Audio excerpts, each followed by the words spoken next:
नमस्कार प्रिय दर्शकों व श्रोताओं, आप सभी का मेरे इस चैनल पर स्वागत है। जो लोग मेरी वीडियो पर नए हैं तो चैनल को सब्सक्राइब कर दें, लाइक कर दें, शेयर कर दें और कमेंट में जय श्री राम लिखें। आज कुछ ऐसा प्रसंग मैं बताने वाला हूं आपको कि हमारे जीवन में बहुत कुछ सीखने को मिलता है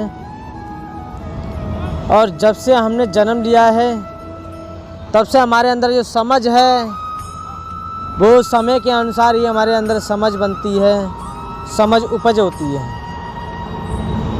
परमात्मा का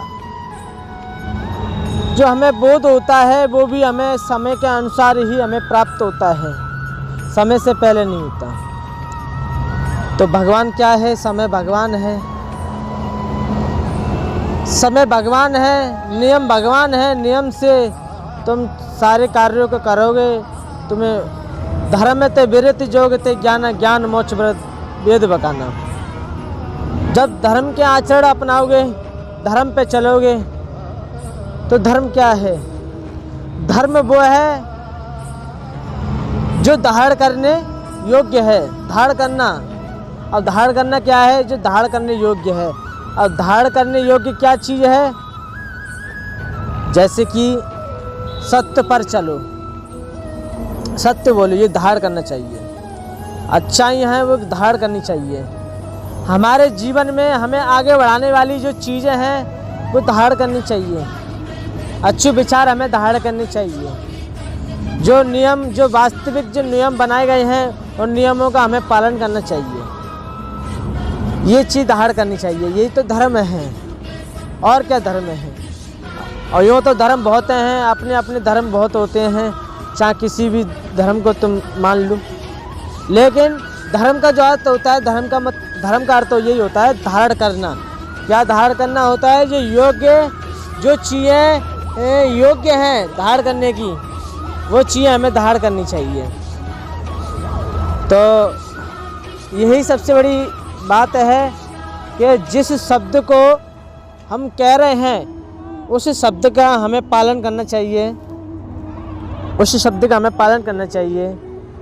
और इंद्रियां, मन, बुद्धि, चित्त, ये क्या है? सारी चीज़ों को समझनी चाहिए और समझकर फिर अपने आप को जानना चाहिए कि आखिर हम कौन हैं, हमारा स्वरूप क्या है। हम इंद्रियां हैं कि मन है कि बुद्धि है कि चित्त है कि शरीर है, क्या है हम? तो हमें ये देखना चाहिए कि आखिर हम हैं कौन। तो जिसने अगर ये अपने स्वरूप को पहचान लिया और अपने स्वरूप में स्थित हो गया तो वो अपने आप को समझ सकता है कि मैं कौन हूँ। उस परमात्मा को समझने के लिए पहले अपने आप को जानना होगा कि हम कौन हैं। जब हम अपने आप को जान जाएंगे तो परमात्मा को भी जान जाएंगे। लेकिन अपने आप को ही हम भूल बैठे हैं कि हम कौन हैं। परमात्मा हमसे अलग नहीं है, जो वो है सो हम हैं। लेकिन हम अपने स्वरूप को भूले हुए हैं। वो जीव है, जो अपने स्वरूप को भूला हुआ है वो जीव है, और जो अपने स्वरूप में स्थित है वही ईश्वर है। तो आप लोगों को हमारी बातें ये कैसी लगी? मैंने अपने अनुमान से, यानी कि जो सत्संग होते हैं, सत्संग में मैंने सुना है, शास्त्रों में मैंने जो पढ़ा है वही मैं आपके सामने कह रहा हूँ। मेरा क्या है? मेरा तो कुछ भी नहीं है। अनुभव करते चलोगे, अनुभव से जो शब्द प्रकट होंगे, हमारे अंदर से जो सत्व शब्द प्रकट होंगे वही वास्तविक सत्य है, वही सत्य है।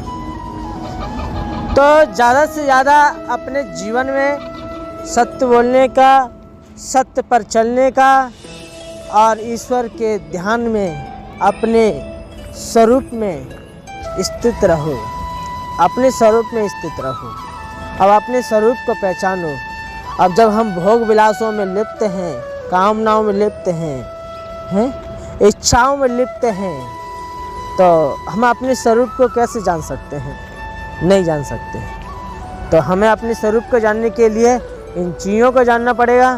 इंद्रियां, विषय, काम, ये इनमें हम लिप्त हुए हैं, किस तरीके से हमें इनसे दूर रहना चाहिए या इन्हें दूर करना चाहिए, तभी तो हमें इन चीज़ों का पता पड़ेगा कि आखिर हमारा स्वरूप क्या है।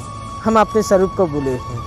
हमारे अंदर इन चीज़ों का जो उपज है, जो काम है, जो लोभ है, क्रोध है, जो विषय हैं, ये इंद्रियां, ये जितनी भी सारी चीज़ें हैं, ये सब प्रकृति से जुड़े हुए और ये बंधन में बांधने वाली सारी चीज़ें हैं। तो इसीलिए हमें इन चीज़ों से दूर रहना चाहिए, अन्यथा इन चीज़ों से न दूर रहने पर हम बंधन में बंधे हुए हैं और हम अपने स्वरूप को भूले हुए हैं। अगर अपने स्वरूप को जानना है तो हमें इन चीज़ों को जानना चाहिए, ये आवश्यक है। तो आप लोगों को हमारी ये वीडियो कैसी लगी, कैसा लगा, तो कमेंट बॉक्स में बताएं और जय श्री राम अवश्य लिखें।